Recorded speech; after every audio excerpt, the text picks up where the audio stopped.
What is love? Hello everyone. Thank you for joining me in my What is Love project. 30 days exploring what is not, and whatever is love. Day 14. Food. Do you love all the food that you eat? Are you grateful for all the food that you eat? Growing up, during every mealtime, my parents would say to us, the farmers work really hard, and therefore you must be grateful for all the food that you're eating and you must finish your food. I knew that. They said that because they wanted me to finish the food. But then I thought, okay, I am grateful for the food. And then over the years, I heard many people would say we must be thankful for the food, we need to bless the food, we need to pray, we need to just be thankful. And I thought, okay, yes, I am thankful, yes, and I do bless my food. I come up with different way to do them, just in case it wasn't enough. And then I will be grateful, and I will be very grateful, not just for the food themselves, I mean the ingredient, the animals, or the plants. I thought of a long list of people to thank, including the drivers who deliver the food from the farm to the market or the manufacturer, the people who grow the food, the cashier at the shops, and even the nature of the rain and clouds and sun. See, I try very hard to be grateful. I really tried. But then one day, as I was sitting in front of my meal, I thought all this gratefulness, or what I thought was gratefulness, was only a concept that I had in my head. I didn't really feel it. It was like a robot. Got the concept, it's like a downloading, but then it didn't assimilate with my whole body. I didn't feel grateful, even though I tried. So I asked, what else do I do? Who else I need to thank? And of course, as I mentioned before, I believe that whenever we ask a question, and if it is something that we need to know, then the answer will come. And this answer of how to be grateful did come one day when we went to a village to visit our friends. So when we arrived to the village, when we saw our friends said, "Are you hungry? We are preparing lunch. We're going to eat together." And we were like, "Yeah, thank you."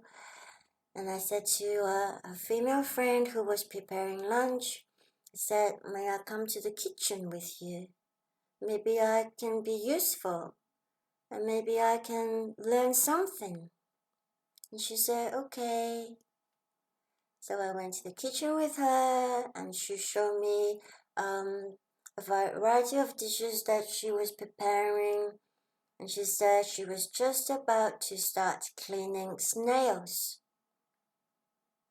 And I thought, well, I want to know how to cook the way she likes to cook. So I said, maybe this is what I can do. If you show me how to clean the snails, I would do this. And she smiled, she looked at me and she said, "Are you sure? Have you cleaned snails before?" I said, "No. This is the first time I see someone preparing snails. And so please show me, and I would do it." She said again, "Are you sure? Not everyone likes this job."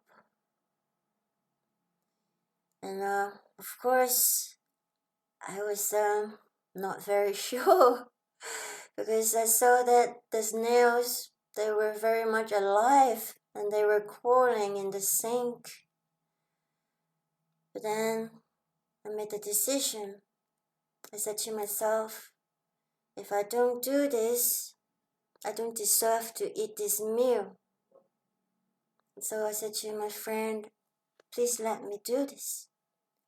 And so she showed me how she used a knife to take away all the dirty bits from the shells of the snails. And then it was my turn. And I couldn't look at it. I couldn't look at the snails. And I had to touch it. And I thought, okay.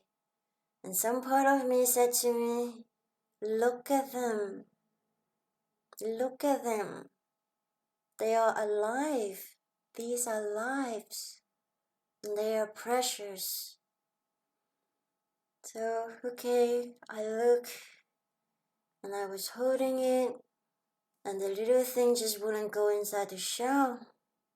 Maybe it was trying to escape.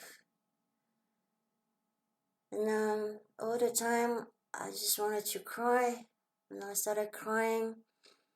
And all the time when I was cleaning the snails, I just kept saying out loud, I'm sorry, I'm sorry, I am sorry, I'm so sorry, I'm sorry. And luckily, my friend didn't mind that I was crying and making all these sounds. And she said to me, she used to feel the same. It wasn't easy for her. Then she said to me, every time when she felt sorry, she reminded herself that she needed to eat something. And snails have a lot of good nutrition for them, so that she just, because she had this understanding, she started having a relationship with the snails. And she told me how when she was looking for the snails in her own land, she would pick up a snail and she would say, okay, you're big, you have grown now, I'm going to eat you, thank you very much. And when she pick up one snail that is not big, and she would say, please have a good life, I will see you next year. And she did lots of things to help herself to be comfortable. And yeah, it wasn't easy. And basically, that day, I assisted my friend in murdering the snails. I wasn't proud of it, but it had to be done. Whether it is plants, animals, snails, fish, whether they feel or not, whether they will scream like a human or not. These are all lives. And we kill them. Maybe we don't kill them ourselves. Somebody do that for us. And then we eat them. This is, I suppose, a way of life. And before that day, I often wonder what is it like for people who have to kill animals for a living? Do they have to harden their heart? What is it like for them? It must not be easy. I don't know how they feel. And that day, as I was cleaning the snail, feeling sorry, crying out loud, I suddenly felt this sense of peace came over me. And I wasn't sure, I don't remember clearly. Perhaps it was the moment the snails died. And I was quite relieved that the snails won't die from being burned alive. My friend showed me that she put salt on the bottom of the frying pan, and then as I cleaned the snail, she put the snails one by one in the pan. And because the snails didn't like the salt, they went inside the shell. And once all the snails were in place, my friend poured a layer of oil so that the snails suffocated and they died before my friend switched on the heat. And yeah, it is very cruel. But then this was what happened. And when they died, I wasn't sure I was going to eat them. But then when the meal was ready, as I sat at the table, I looked at these snails and I thought, they are so precious. They are alive. Just moments ago, I witnessed that they weren't just food. They were alive. They could walk. They probably had feelings, I don't know. But no matter how they used to exist, no matter how they are different from us humans, at the moment I recognized that they were just as precious as us. And I had this love for these little snails. And as I eat them, I felt grateful. I don't understand how they happen. I mean, my brains tried to analyze it. But soon my brains gave up because I got what I wished for. I was grateful for the food that I was eating. And these precious little snails, they taught me a great lesson that no matter how small they were, they are precious because they are life or lives. And so now, whenever I feel that I do not feel that gratefulness for food I'm about to eat, I take a moment to remember the snails. And then I will remember how all this food that is in front of me are precious lives. And then I would feel that gratefulness once again. And sometimes I also like to take moments, a silent moment, to thank all these precious lives.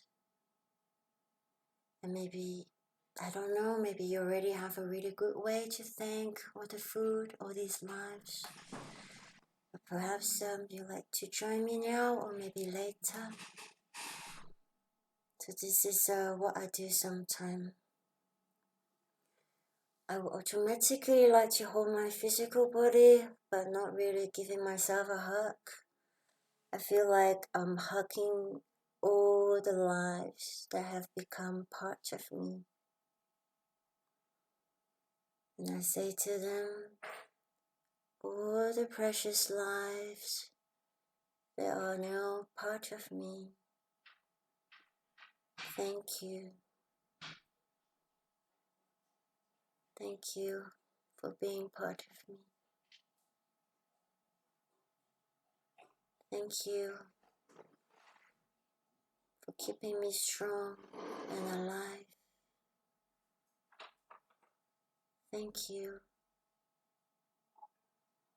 for being part of me, allowing me to continue living my life. Thank you.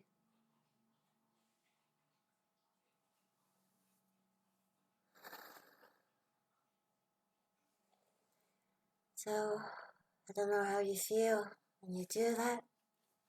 I feel love.